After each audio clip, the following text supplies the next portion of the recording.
Hello friends, once again welcome back to Chandu HR Studio, a one-stop destination for HR.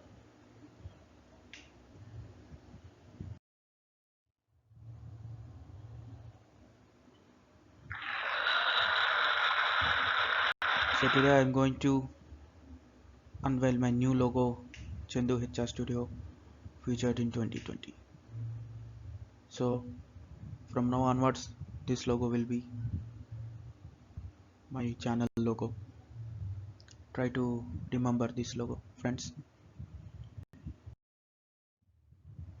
So in today's topic, I am going to discuss about labor legislations with practical explanations, part 5, and the final part also on the Occupational Safety, Health and Working Conditions Code 2020. An act to consolidate and amend the laws regulating the occupational safety, health and working conditions of the persons employed in an establishment for the matters connected therewith or incidental thereto. This is actually the object of this code. So in today's question number 5, who is in this picture and what his contributions to our Indian working class? Answer it friends by mentioning it hashtag Chandu HR Studio in our comment box. So for question number 4, the answer is John R. Commons was the father of industrial relations, and he probably the first person used the human resource name. So in today's topic I am going to cover introduction to code, occupational safety, health and working conditions, world and Indian scenario, formulation process of this code, brief arrangements of sections, chapters and schedules, new changes in code, applicability, practicality of the code, summary and conclusion of these videos.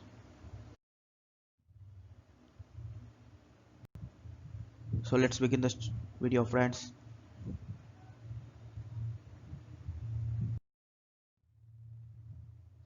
Introduction to code. In series of codes, this code is the last one and the important one. Overall 13 labor laws simplified in this code. Those are the Factories Act 1948, the Plantations Labor Act 1951, the Mines Act 1952, the Working Journalist and Other Newspaper Employees Conditions of Services and Miscellaneous Provisions Act 1955, the Working Journalist Fixation of Rates of Wages Act 1958, the Motor Transport Workers Act 1961, the Beedi and Cigar Workers Conditions of Employment Act 1966, the Contract Labor Regulation and Abolition Act 1970, the Sales Promotion Employees Conditions of Service Act 1976, the Interstate Migrant Workman Regulation of Employment and Conditions of Service Act 1979, the Cine Workers and Cinema Theatre Workers Regulation of Employment Act 1981, the Dock Workers Safety, Health and Welfare Act 1986, the Building and Other Construction Workers Regulation of Employment and Conditions of Services Act 1996. And in all 4 labor codes, this code is vast and diversified because various classes of employments was brought together and redefined their respective laws and merged it in way of uniformity. The basic advantage of this unification is to bring harmonious relationship among management and workforce, as reduce the loopholes and stigma which have become threat to the economy and the nation itself. So occupational safety, health and working conditions, world and Indian scenario. So in every video I'm going to cover a world type of world environmental and Indian environmental perspective. So in today's OSH code, as I explained in earlier videos, that this code classification was made as per the workforce perceptions and process of management. This code has made up on the basic occupational safety, health and working conditions, which plays major roles in industrial culture and discipline system of operation. These 3 words are small to pronounce but very hard and tough to manage and enforce with utmost priority. If there is any misproportionate while applying, these rules will bring organization down in terms of money, machine and man. In a world context, OSH, that means occupational safety and health, is a big deal to handle for ILO, International Labour Organization, in cooperation with WHO.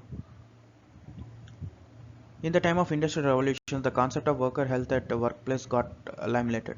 In early 19th century, 1802, in United Kingdom, the Factories Act was concerned about poor working conditions of children under textile mills. In 1833, UK created a dedicated profession for factory inspectorate in this act, uh, limited with the duties of just policing only. The same was enhanced in 1844, giving several checking, inspecting powers to inspector as well as guarding of machinery only to textile industry.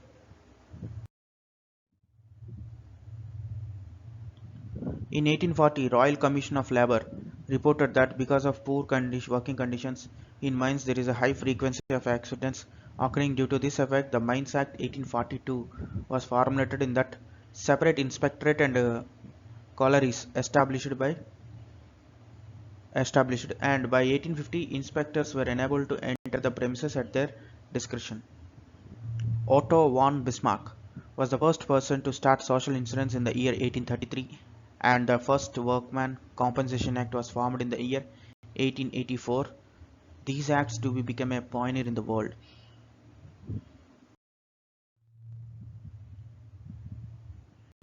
When it comes to Indian perspective, as explained earlier, that greatest countries will have the greatest challenges also.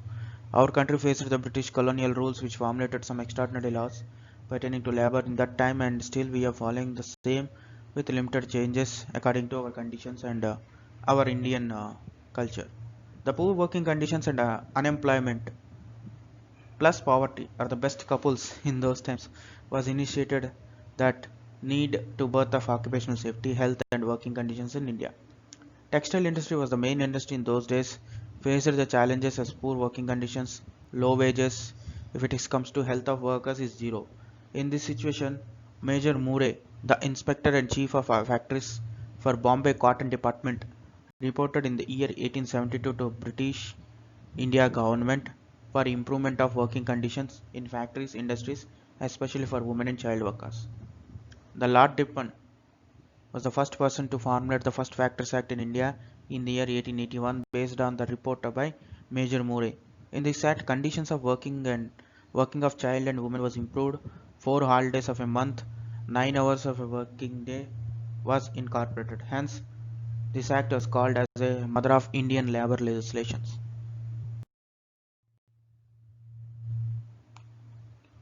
In the year 1891, another amendment took place in this act to compulsory rest interval of the half an hour.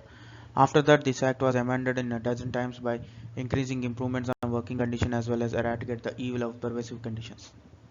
The Royal Commission on Labour 1929 also played a crucial role to improve the working conditions of plantation labor in India.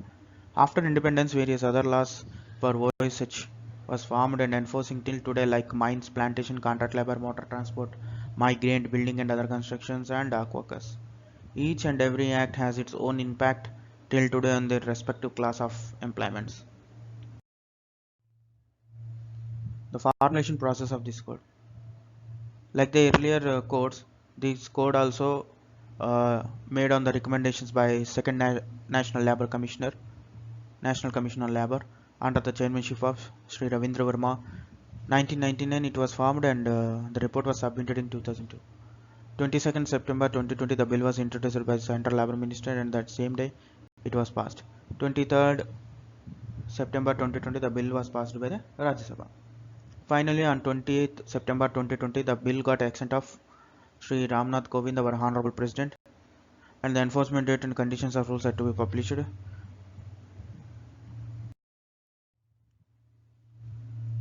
So, what are the brief arrangements of these sections, chapters, and schedules? As I said earlier, it was a vast code and comprising of various classes of employments. This code comprised with 143 sections covered by 14 chapters and 3 schedules. First chapter deals with as usual preliminary, which covers various definitions. Second chapter deals with the registration of establishment. Third chapter deals with duties of employer and employees, etc. Fourth chapter deals with occupational safety and health bodies, various government bodies and their rules was formed. Fifth chapter deals with the conditions of health, safety and working conditions. Sixth chapter deals with the welfare conditions of establishment. Seventh chapter deals with the hours of work and leave with wages. 8th chapter deals with the maintenance of registers and records. 9th chapter deals with inspector cum facilitator and other authorities. 10th chapter deals with special provisions relating to employment of women.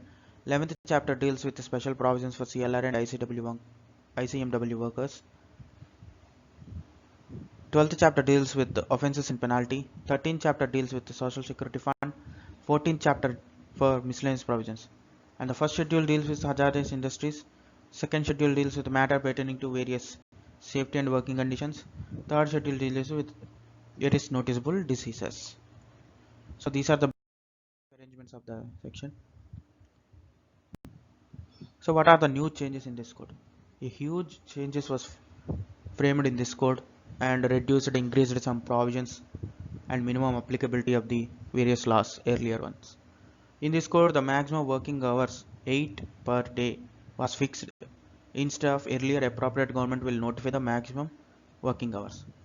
Factory minimum implies applicability enhanced from 20 with using power, 40 without using power, as earlier 10 with using power and 20 without using power.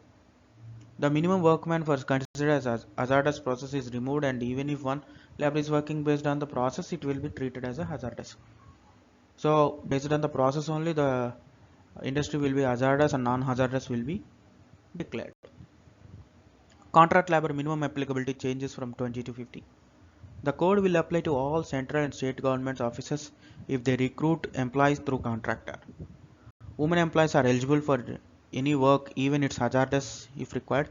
Employer is responsible to safeguarding those women by giving PPs. So any person who migrated from home state to another state will be treated as a migrant if the wages were below 18,000. So now earlier it was the 15,000 wages, now it became the 18,000.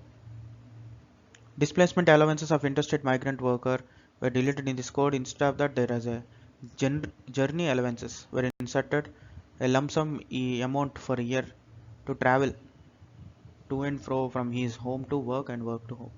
Consolidated database must be maintained by the contractor or principal employer in portal stipulated by the government by seeding his or her Aadhaar number to get actual strength of ISMW workers as well as to frame any schemes for them. It will be very useful for government to frame any schemes or any related laws separately or conditions separately to the ISMW workers. Social Security Fund was introduced, and the payment of penalty or compounded penalty will deposited in that fund, and the fund will use for developmental activities for workmen only. The crutch facility minimum requirement was enhanced from 30 to 50. Safety officer is compulsory if 500 workmen instead of 1000 earlier. Night shift enables to women employees in certain conditions with safety, working hours and considerations that should be taken care by the respective employer.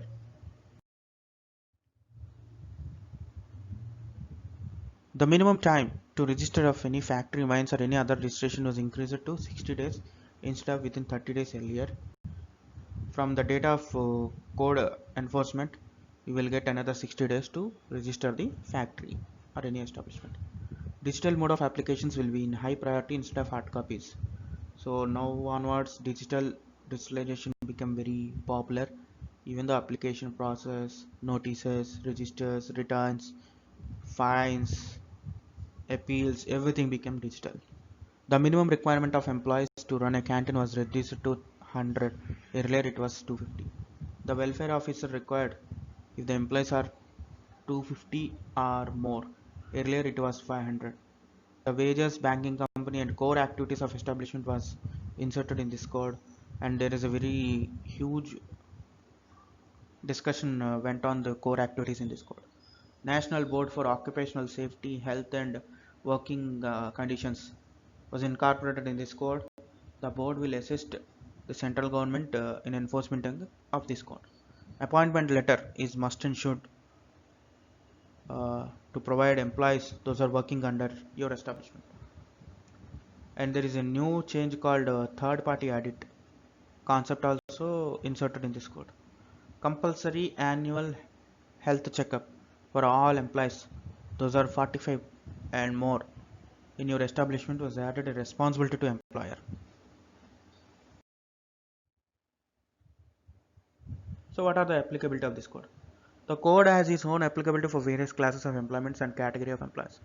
In some provisions, the minimum applicability was reduced, and in some provisions, this limit was increased. Like reduced the minimum applicability of welfare officer from 500 to 250, and for crutches increased the minimum applicability from 30 to 50.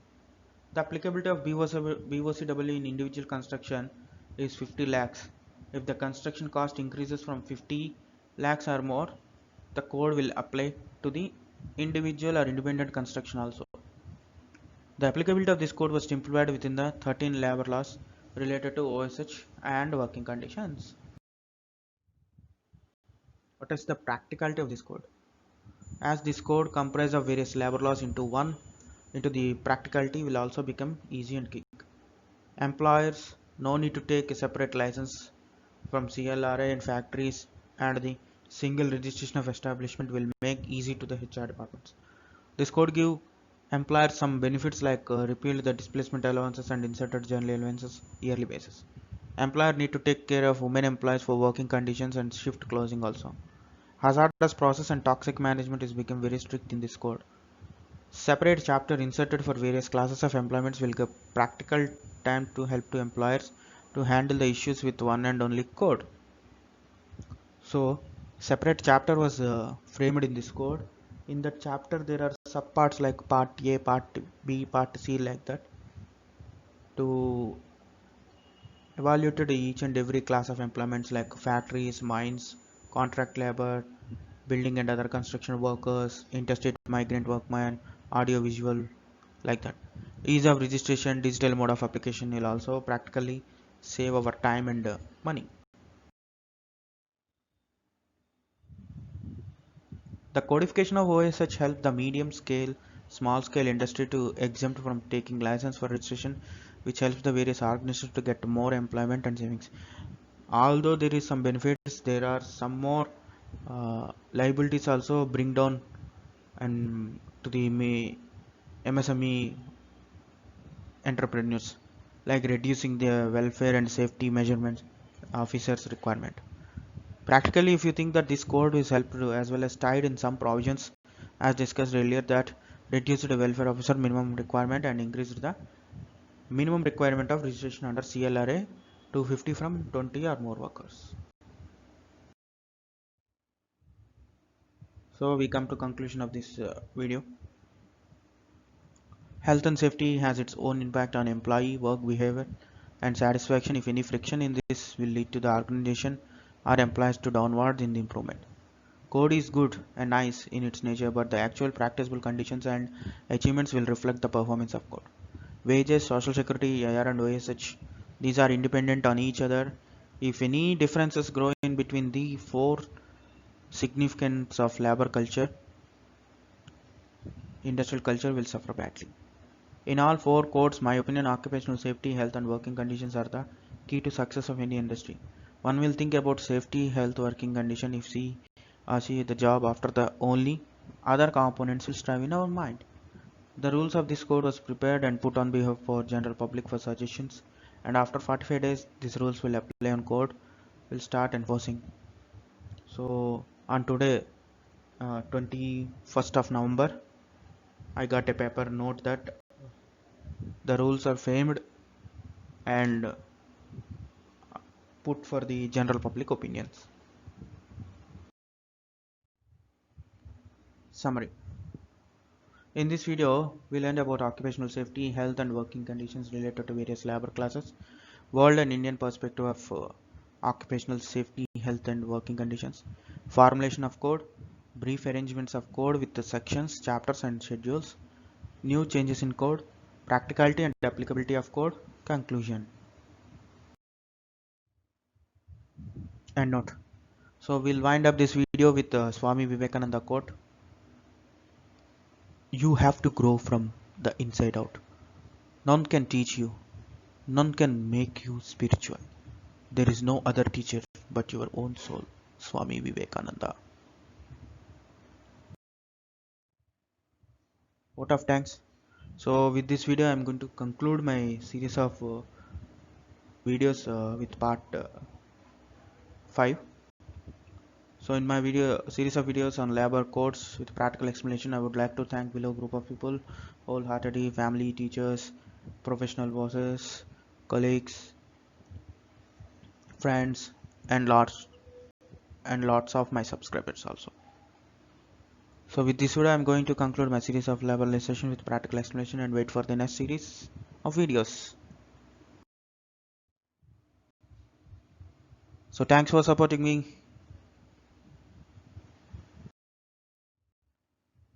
and thanks for watching. Please subscribe my channel and share, like and comment my videos. Jai Hind, Jai Jawan, Jai Kisan.